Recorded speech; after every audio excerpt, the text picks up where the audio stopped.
back to On the Same Page. We are on Daf Yud Aleph Amud Aleph, 11a of Maseches Megillah. We're starting 3 lines from the top of the page, and the Gemara has been going through various introductions that the different sages would give when beginning to discuss the topic of Megillas Esther. So 3 lines down, the Gemara says in the middle, Rabbi Chanina bar Papa pasach la pischal ha parsha samehacha. Rabbi Chanina bar Papa will open up and introduce this topic with the following pasuk. The pasuk is found in Tehillim. It says here, Kafta enosh l'rashenu. You made a man ride over us. Banu ba'eshu v'mayim. We came into fire and water. We were brought into fire and water. What is this referring to? So he put someone on top of us, and we were brought into fire. Banu ba'esh b'mei Nebuchadnezzar harasha. In the days of Nebuchadnezzar harasha, a reference to the story of Hananiah, Mishael, and Azariah, who were thrown into a fiery furnace for refusing to bow to Avodah Zarah, to an idol. So that's where we came into fire. Uvamayim, and we came into water, bimei Paro, in the days of Paro, when the newborn boys were thrown into the river. But then that pasuk ends, Vatotzienu la revaya. You brought us out to abundance. What's that? Bimei Haman, in the days of Haman. Where were we brought out to abundance in the days of Haman? I assume it means after we were victorious, we were brought out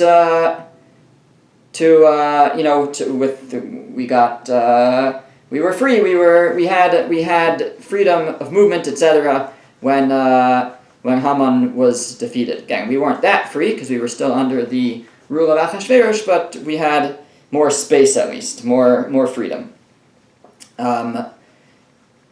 Rabbi Yochanan pasach la pischa la parsha samehacha. Rabbi Yochanan would introduce this topic with the following. The pasuk, another pasuk in Tehillim, it says, Zachar chasto ve'emunaso leveis Yisrael. He remembers his chesed, his kindness, ve'emunaso, and his faithfulness to the house of Israel. Ro kol ha'aretz yishuas Elokeinu. All the ends of the earth saw the salvation brought by our God. So what is that referring to? A masai ro kol ha'aretz yishuas Elokeinu. When did all the ends of the earth see our salvation? Bimei Mordechai ve'Esther. That was in the days of Mordechai ve'Esther. Rashi says all the nations knew. The letters were sent all around at the end of the Megillah, towards the end, that the Jewish people could defend themselves, and that Mordechai and Esther were appointed in charge. So it was known, the Yeshua, the salvation of the Jewish people, was known throughout the land. Reish Lakish pasuk la pischa la parsha samehacha. He would open up this topic with the following pasuk. It says, Ari Noham. This is a pasuk in Mishlei. In Proverbs, it says, Ari Noham, a lion, a roaring lion, Vidov Shokik, and a growling bear. Moshel Rashal Am Dal. A Rasha, a wicked one, rules over a poor nation. That's the pasuk in Mishlei. Our Gemara says it can be a reference to the following. Ari Noham, a roaring lion, dead Nebuchadnezzar Harasha. This refers to Nebuchadnezzar, the king of Bavel, of Babylonia, Dichsibe, about whom it says, Allah Aryeh me Suvacho. A lion has come up from its den. So that was a pasuk in Yirmiyah referring to Nebuchadnezzar as a lion. So the lion, the Arinom, the roaring lion, is Nebuchadnezzar. Dov Shokik, a growling bear, Zachashverosh. That's a reference to Achashverosh, Dichsiv Bey, about whom it says, really about Persians in general, in the vision of Daniel, in the dream that Daniel has, where he sees these 4 animals that are a reference to the 4 exiles. So it says there, Ve'aro chiva achari, and afterwards came another animal, the second animal, Tinyaga, second one, Damya Ledov, it appeared like a bear. That's referring to Persia. And Achashverosh, that it was like a bear. So when it says a dove shokik, a growling bear, it's a reference to Achashverosh and the Persians. V'tanya of Yosef ta elu parsiyim, that this reference to a bear refers to the Persians. She'ochlin v'shosin kadov, because they eat and drink like bears. Umisurvalin basar kadov, and they are corpulent like bears. Umegadlin se'ar kadov, and they grow their hair like bears. Ve'eng lahem menucha kadov, and they have no rest like bears. They're always searching for food, and I guess the Persians were never satisfied. And so that's a reference, the growling bears reference the Persians and Achashverosh. Moshel Russia, to be ruled, the end of the pasuk said, you'll be ruled by Russia, or Russia, a wicked man rules on the poor nation. Zeh Haman, the wicked Russia, the wicked ruler is Haman. Al Amdal, on a poor nation, Elu Yisrael, that's a reference to the Jewish people. Shem Dalem in mitzvahs, that they were poor, impoverished of mitzvos. At that time, that was the beginning of the potential, almost punishment of the Purim story. Rebbe Lazar pasach lapisla parshas Megillah. Rebbe Lazar would open up and introduce this topic with the following pasuk. Pasuk says also in Mishlei, this is in Koheles, it says, Ba'atzaltayim yimach ha'mekare. From laziness, the beams of the roof get softened.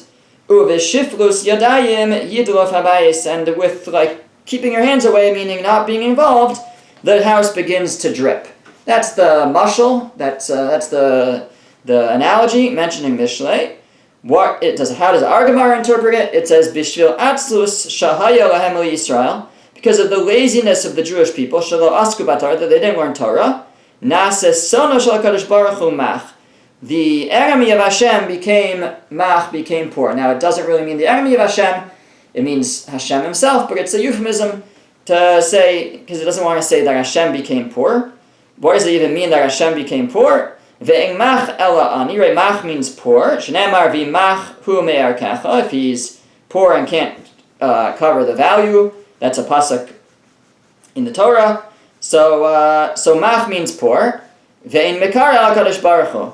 The mekare, the roof, the rafters, refers to HaKadosh Baruch Hu. Shneimar, as the pasuk says, ha-mekare b'mayim aliyosav.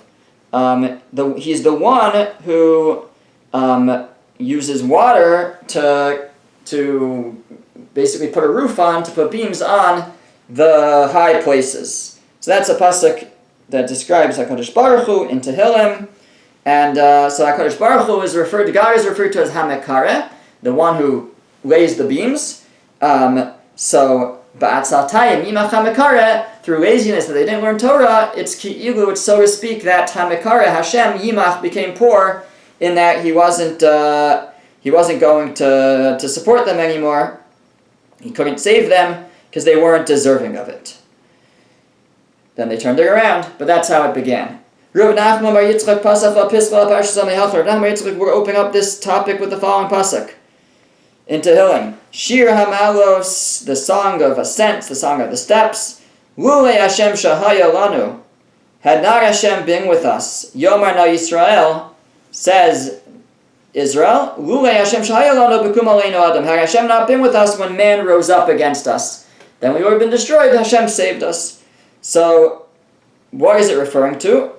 It says bekum aleinu adam. When a man got up against us, it implies adam velo melech, a man and not a king. Meaning, Haman. There was a king there too, Achashverosh. He also got up against us, but primarily it was initiated by Haman, it was instigated by Haman. So it's a reference, we say, if Hashem hadn't been with us, then we would have been done for when a man rose up against us, and it's referring to a man who's not a king, meaning Haman. Rav will open up this topic with the following pasuk. Pasuk is found in Mishlei. It says, Birvos tzadikim yismach ha'am, uvim shal rasha yanach am. Birvos tzadikim, like when the tzadikim are plentiful and successful, So then the nation should rejoice, and when a Rasha rules, they'll groan. The nation groans. So what is this referring to? When the tzaddikim, when the righteous are prospering, so then the nation rejoices. And Mordechai and Esther. It's a reference to what happened with Mordechai and Esther. When they prospered, we rejoiced. As the pasuk says in the Megillah, when Mordechai and Esther were on the rise, so it says the city of Shushan was joyful and happy. The other part of the pasuk said that when the Rasha rules, the nation groans. Haman, that's a reference to what happened with Haman earlier in the Megillah. There it says, V'ayir Shushan navocha. The city of Shushan was confused, was perplexed. They were troubled when the edict went out to annihilate the Jewish people. Rav Masda says we can learn it. We can start the topic of the Megillah from the following pasuk. This is the pasuk in the Torah. Parshas Va'aschanan. Ki mi gai gadol asher le'elokim krovim elav. Who is a nation whose God is close to them? And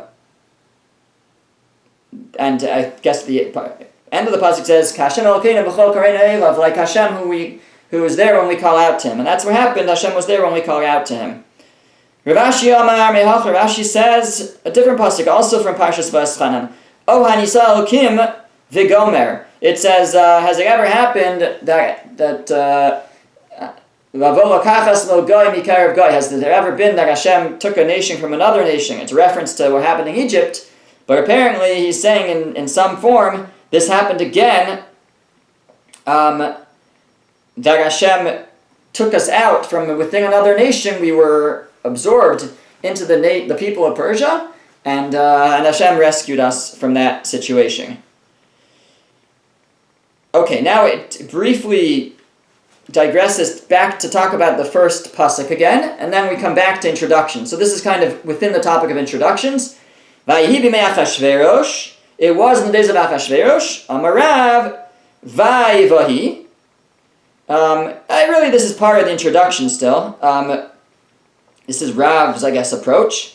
Vayivahi. So like we said in last week's Gemara, that vayihi is this idea that it's like, it's a language of woe, even though it means and it was, but it has within it vay, like oy vey, woe to us. Vehi, two languages of woe. Why two languages of woe? Hadar u'dichsev. This is it relates to the pasuk. It says, and this pasuk is in the Tochacha, the rebuke of Parshas Kisavo that Moshe Rabbeinu gives to the people. It says, "V'ismachartem sham lo'ivecha la'avodim u'lishvachos." You'll be sold there to your enemies as slaves and maidservants. V'gomer, and so forth. So, but the v'gomer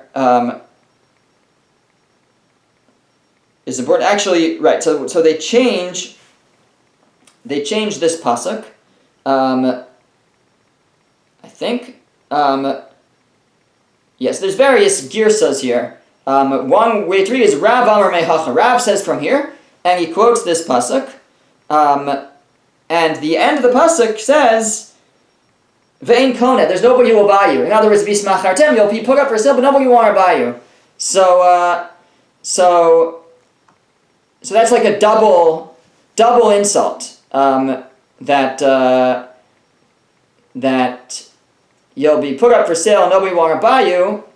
And that's what happened in the days of Achashverosh. I suppose it's a reference to that when Haman came to Achashverosh to ask permission to annihilate the Jews, he offered him a great sum of money to sort of buy the rights to them. And Achashverosh said, you don't have to pay me anything. You can do what you want. So there it's kind of the opposite. Somebody wanted to buy and he didn't need to. He said, oh, they're free. But it's similar. It's a similar idea. Perhaps, again, this pasuk says, I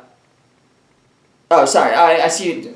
Rashi actually says that Haman made a decree that you can't buy them as slaves. So that's I guess if you go with that, it's more simple.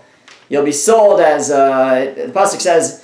you'll be put up for sale, but nobody will buy you. But that's a reference that in the days of Haman, they couldn't even be put for sale. They weren't even allowed to buy the Jews as slaves. So I guess they were just, only one choice was to kill them. Ushmuel Amar, Shmuel says, Lo ma'astim v'lo ge'altim lechalosam. Different pasuk, maybe a better, more hopeful. It says, Hashem says, I will not be disgusted by them, and I will not reject them to destroy them. So even though we are sent into exile, Hashem says, promises He won't destroy us. Lo ma'astim b'mei Yevanim. I won't be disgusted by them in the days of the Greeks. V'lo ge'altim b'mei Nebuchadnezzar. I won't reject them in the days of Nebuchadnezzar. L'chalosam, to destroy them, b'mei Haman, in the days of Haman, that He won't do that. L'hafer brisi itam. The end of that pasuk says to renege or to destroy, to break my covenant with them. I won't do that. Bimei Parsim. In the days of the Persians, Hashem says He won't do that. He will keep to His covenant. Ki ani Hashem Elokeim, because I am Hashem your God. That's the end of the pasuk. Bimei Gog uMagog, referring to the end of days. Hashem says, I will still be with you in the days of Gog and Magog, at the end of days. Bimasni Satana. There's a different version of interpreting this pasuk in a brisa. Lo ma'astim, I won't be disgusted by them. Bimei kastim, in the days of the Kastians. Shematu lam Daniel, Hananiah, Mishael, Azariah. Because I was with them, I gave the Jewish people leaders, I gave them Daniel, I gave them Hananiah, Mishael, and Azariah. V'lo ge'altim b'mei Yevanim. And I won't be, and maybe this is also kind of just explaining the previous lines.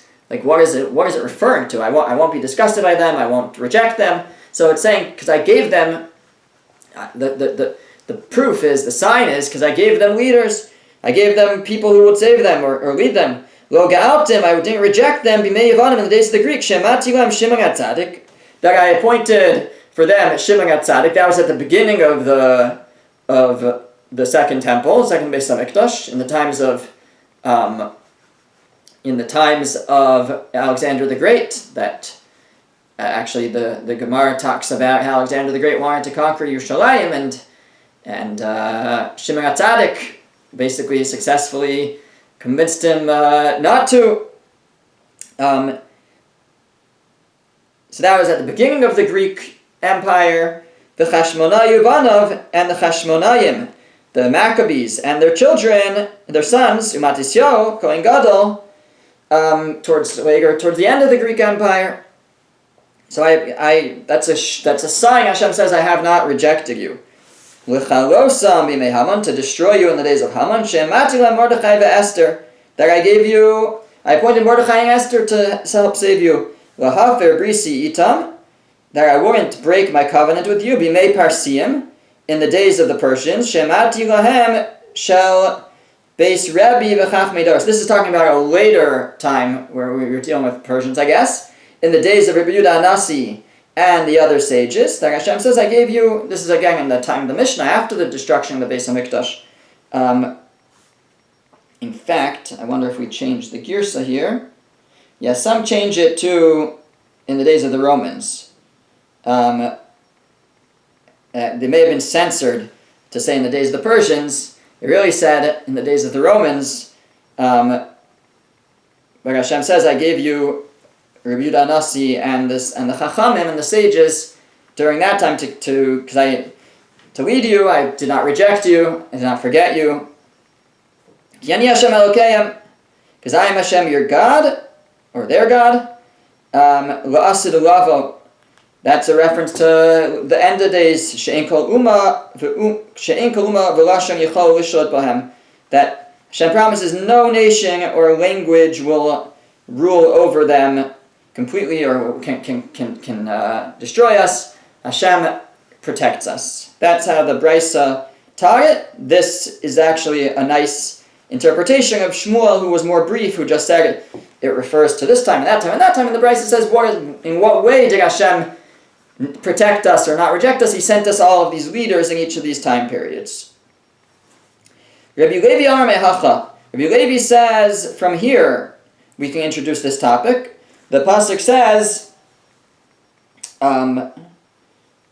in Sefer Bamidbar, it says, "V'imlo sarishos yoshvei haaretz." If you don't uproot the dwellers of the land, then it's gonna come back to get you. Basically, the end of that pasuk says, and that's what happened because Shaul HaMelech didn't destroy Amalek completely, and he left the king Agag alive. So he produced children, and eventually Haman came from that. So the Rabbi Levi would say, this pasuk, if you don't get rid of the enemies like you're supposed to, then bad can come from it. Rabbi Chia Amar Mehacha. Rabbi Chia says you can start this topic from here. A pasuk from the Tochacha, again from the rebuke. It says, "In that which I thought to do to them, I will do to you." I guess what I thought to do to Amalek, which is destroy them, I'm going to do to you instead. That the Jewish people were up for destruction. Okay.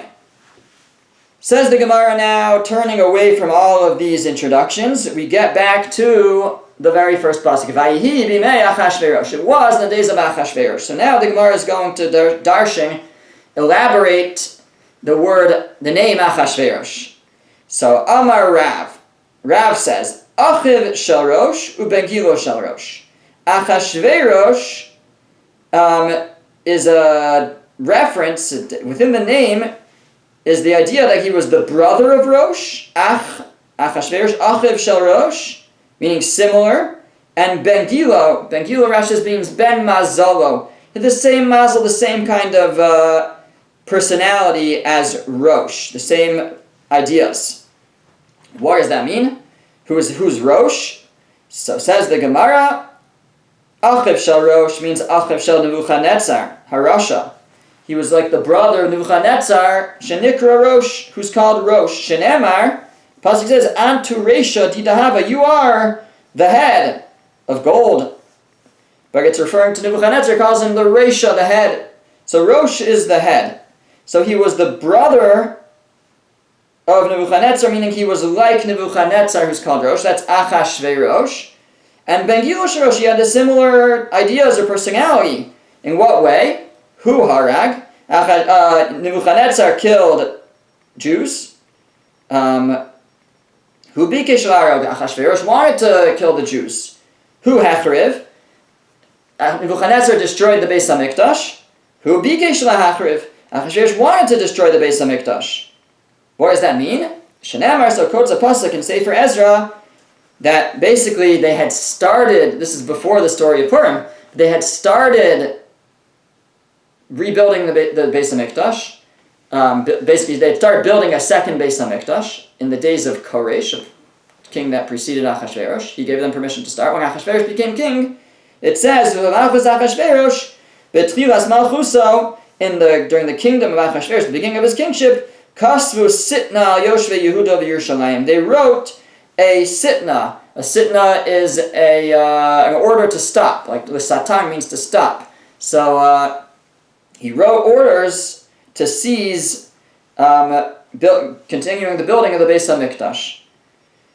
So it's like he wanted to destroy the Beis HaMikdash. There was no Beis HaMikdash yet, but he said you can't continue to build it.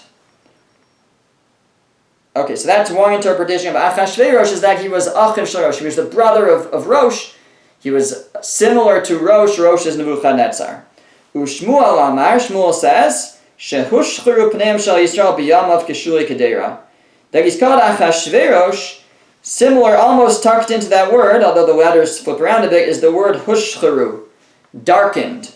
So he darkened the faces of the Jewish people like shulei kedera, like the burnt parts on a pot. So that's Achashverosh, like similar to the word lehashchir, to darken. Rabbi Yochanan Amar Kol Shezochro Amar Ach L'Rosho. Achashverosh is because if you mention his name, if you think about him, you say Ach to your head. Ach L'Rosho. The Rabbi Chanina Amar.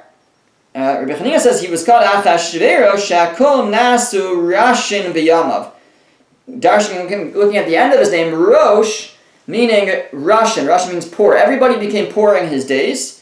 Shenemar, as it says, Vayasam Melech Achashverosh Mas, that he put out a tax. So this is at the very end of the Megillah, actually. It says that that he put out a tax, and that just that expresses his great desire for money, and everybody, he's called Achashverosh because he makes everybody rash, he makes everybody poor. Okay. Then it says again, it says Vayibi me Achashverosh. It wasn't days of Achashverosh. Who Achashverosh? He was Achashverosh, Hamalech meHodu v'ad Kush, who ruled from Hodu to Kush. So why did it say who Achashverosh? He was Achashverosh. It's kind of redundant. Says the Gemara, what it's telling you is who Berisha mitchilaso v'ad sofo. He remained in his evil from the beginning to the end. Meaning, don't think that this that he wasn't such a bad guy. He was tricked by Haman, or he did tshuva at the end. No, he was wicked from the beginning to the end. He had only his own interests. He didn't like Jews, etc. Now, once we bring that in, we mention other places where we have a similar language in the pasuk. It says, "Hu Esav." The pasuk says, "He was Esav." So what does that teach you? Hu Berisha b'tchas v'ad sofo. By Esav too, we say he remained in his wickedness from his beginning to his end. It also says, "Hu dasang v'aviram." He or they were dasang in Aviram. This is in Parshas Korach. They were part of Korach's rebellion. Hein berisha mitchas v'ad and they remained in their wickedness from beginning to end. It says, "Hu Amelech Achaz." He was the king Achaz. This is a pasuk in Divrei Hayamim, and it's talking about how Achaz was just a bad guy, and it says he was the king Achaz. And again, it teaches us who Berisha mitchas v'ad sofo, he remained in his wickedness from beginning to end. On the other hand, we have also in Divrei Hayamim, it says Avram hu Avraham. That Avram is the same as Abraham, and it says who. So we see there also he was consistent throughout his life, just in righteousness. Who bitzitko mitchas v'ad sofo. He remained in his righteousness from his beginning to his end. Who Aram and Moshe? It says he or they were Aram and Moshe. Again, hein bitzitko mitchas v'ad sofo, and it expresses their consistency. They remained righteous from beginning to end. It says about David HaMelech, V'David hu hakatan. It says David was the youngest of his brothers. Hu hakatan, he was the smallest. Hu bikatnus mitchas v'ad sofo. He remained small and humble. That teaches me he remained katan, he remained small, he remained humble from beginning to end. That what? Kishem shebikatnuso hikting atzma yitzel mishagadol mimanu b'Torah. Just like when he was small and young and not king yet, he lowered himself before people who were greater than him in Torah. Kach b'malchusa. So too, even after he became king, hikting atzma yitzel mishagadol mimanu b'chachma. He lowered himself before those who were greater than him in Torah wisdom. Okay. Continues the pasuk. It says he was Achashverosh HaMolech, who ruled from Hodu to Kush. Why does it say HaMolech? What does that mean? Amarav Shemalach Me'atzmo. It's telling you that he became king on his own. Rashi says he did not descend from royalty. Amri lo l'shvach, ve'amri lo l'gnai. It could be said as a praise of him. It could be said as something negative. Amri lo l'shvach. It's said as a praise. De lo hava inish dechashiv l'malko kavasei. It could mean there was nobody who was fitting to be king like him, and that's how he achieved the position of king, even though he wasn't descending from royalty. Ve'amri lo l'gnai. But some say as a negative thing that no, it wasn't that he was the most fitting. He really wasn't fit to be king. But he paid people off a lot of money and he became king. So he was very, very rich and he used his money to achieve power and eventually become king. Not necessarily, though, was he fit to be king. So there's two ways to interpret this idea that he became king on his own, even though he wasn't descended from royalty. Okay, now he ruled Me Hodu v'ad Kush, it says. He ruled from Hodu until Kush. We usually translate that as from India to Ethiopia. But, okay. Whatever they refer to in the time of the Megillah. Now, Rab and Shmuel debate this line of the Megillah. Chad amar hodu b'sof ha'olam, v'kush b'sof ha'olam. One opinion says that Hodu is on one end of the world, and Kush is on the other end of the empire, the known empire, basically the known world at the time. V'chad amar Hodu v'kush gabi hadadi havukaim. The other opinion says they were right next to each other. So again, if they were on opposite ends, then it makes sense. He ruled from Hodu to Kush. They're far away from each other. He ruled all that space. But another opinion says they were right next to each other. So what does that mean? So the Gemara explains, Kishem shemalcha Hodu v'Kush kach malach misofa olam be'ad sofo. What it would be telling you is they were right next to each other, but just like he completely ruled those places, that's how he ruled his entire empire. So when he says Hamalech me Hodu be'ad Kush, that he ruled from Hodu to Kush, it's telling you not the size of his empire, but that just as he ruled Hodu v'Kush, I guess with an iron hand, he was completely in control, so too in a similar way his entire empire.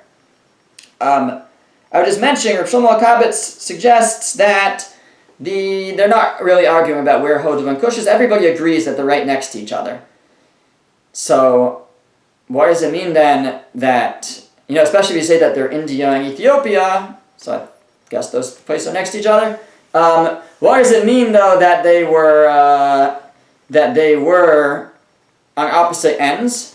So the Maros Halevi, writing in the 1500s, he says what it means is since the world is round, so they're right next to each other. But if you go around this way, then they're as far from each other as you can get. Depends which direction you go. If you go in the right direction, then they're right next to each other. If you go in the wrong direction, then to get to the other one, it's all the way around the world. And what it's expressing is that he ruled the whole world, the whole known world. I mean, the whole discovered world, at least. But it would be expressing already the knowledge, if that's the pshat in this Gemara, that it was already known to the Gemara that the world is round, and actually it would express that the writers of the Megillah were aware that the world was round, or they wrote it with Ruach HaKodesh. And so, okay, interesting way to learn. But that will come out that really both agree they're right next to each other, just different ways of expressing it. One is saying that he ruled from Hodu to Kush, they were right next to each other, and they're on, in a certain way, they're on opposite ends of the world if you go around the wrong way. And the other one's saying, no, they were right next to each other, so what does it mean, Hodu be'ad Kush? It would mean that just as he ruled those very strong, so very securely, so too he ruled his entire kingdom in that way. Kayotze badavar, you find similarly, Ata Omer, you say, it talks about, in Melachim, it talks about Shlomo HaMelech's kingdom, and it says, Ki hu rodeh b'chol ever hanar, he ruled over the entire other side of the river, Mitifsach ve'ad Aza. From Tifsach until Aza, which is Gaza. So he ruled that entire area, Shlomo. And again, what does that mean? From Tifsach to Aza, Rab and Shmuel argue, Chad amar Tifsach b'sof ha'olam ve'Aza b'sof ha'olam. One of them says that they are on opposite ends of the world, which according to us maybe could mean they're right next to each other, but if you go around the long way, they're on opposite ends of the world. And some say they were right next to each other. And just as he ruled over those two places, Shlomo HaMelech ruled over the entire world.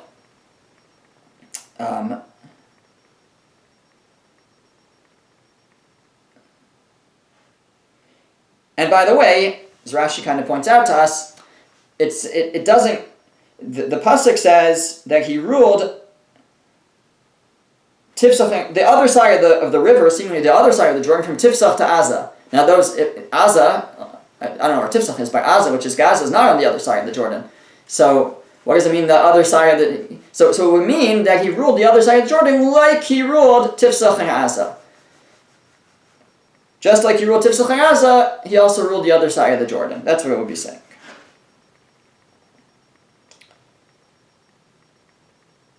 Okay, then the pasuk continues and it says, Sheva v'esrim meya medina. 7 and 20 and 100 provinces, or 127 provinces. So it's like he ruled from Hodu to Cush, 7 and 20 and 100 provinces, 127 provinces. Amr Rav Chisda says, B'tchila malach al Sheva. What it's telling you by saying it that way, Sheva v'esrim meya, 7 and 20 and 100, it's telling you first he ruled over 7, u'v'sof malach al esrim, and then later he then ruled over 20 provinces. And then eventually he ruled over 100 more, I guess you say. Start with 7, then 20 more, and then another 100. So if you say like that, ask the Gemara, what about the following pasuk? It says, Ushnei chaye Amram, the years of Amram, the father of Moshe Rabbeinu, were Sheva u'shloshim u'meya shana. Shana, it was 7 and 30 and 100 years, 137. So, my derash to be, what are you going to learn about that? Meaning, you're not going to say he first lived 7 years, and then another 30, and then another 100, like that, what does that even mean? So if you think that when a pasuk is written this way, there's something to learn out, then what are you going to say about Amram? So the Gemara says, no, Shani hacha dekra yiserahu. Here it's different, because here it's entirely extra. Mechti, because let's take a look. Siv mehodu v'ad Kush. It already says he ruled from Hodu to Kush. That's the entire land. Sheva v'esrim meya medina gamoli. Why does it have to say 127 provinces? So Shema mina l'drasha. So it must be to make this drasha to learn out the order of how he took over, because otherwise it wouldn't. I know he ruled over the whole world, so you don't have to tell me 127 provinces. Why does it say it? It must say it to tell me the order in which how he came to rule over the whole world. At first he ruled 7, then 20 more, and then 100 more. But by Amram it's not extra. There's nothing extra there, and therefore there's nothing that we don't say, oh, there must be something we're supposed to learn out from here, and we could say it's just stylistic to say 7 and 30 and 100 years in the case of Amram. Okay, we'll hold here, pick up here next time.